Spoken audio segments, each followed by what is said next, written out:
But first, let me ask this, maybe some good news. Could 2024 be the year that common sense makes a comeback? We're only a couple of days into the new year, but already there are green shoots of sanity pushing through the woke dirt that saturates our culture. A West Australian Council has just voted no to adding an Aboriginal name to the existing name of a river that flows south of Perth. Now, Indigenous activists wanted to call the Blackwood River also the Goobilyup River as a nod to the original inhabitants, but the council said no, one name is enough. And Kel, I'm inclined to agree with them. Two names for the one place or the one river. I mean, it's confusing. It's an administrative nightmare because you've got a duplicate of everything, which then adds further cost to the ratepayer.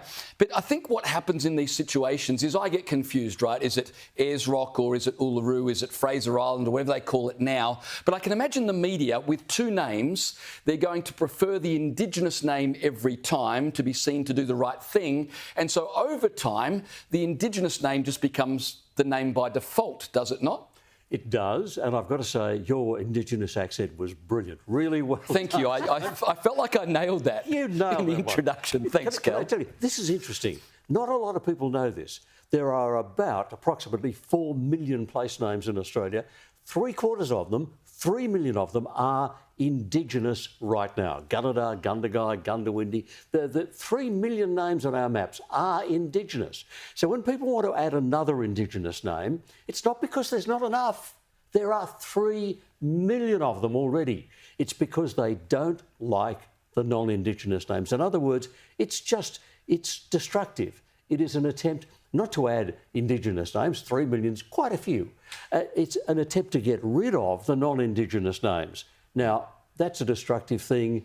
It's not a good thing. It's not a healthy thing. And what this council has done in saying, no, this country is full of all kinds of people and that's the name of the river is really good. Could this be a sign, Liz, that the tide is starting to turn?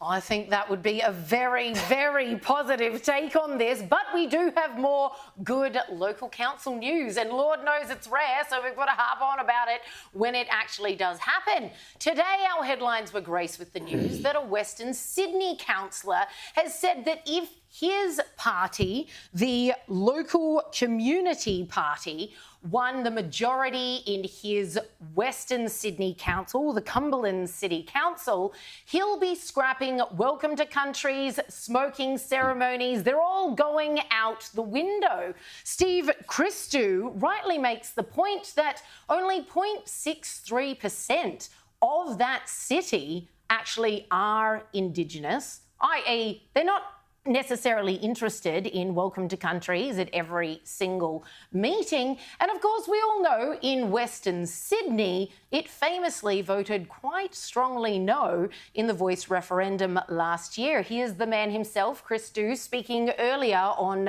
the Bolt Report this evening.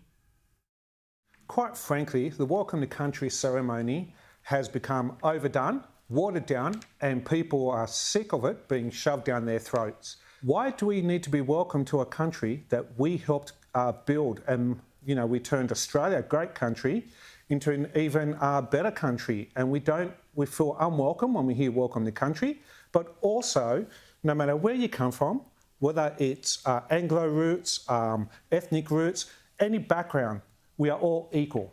And that's an overwhelming driving force behind this.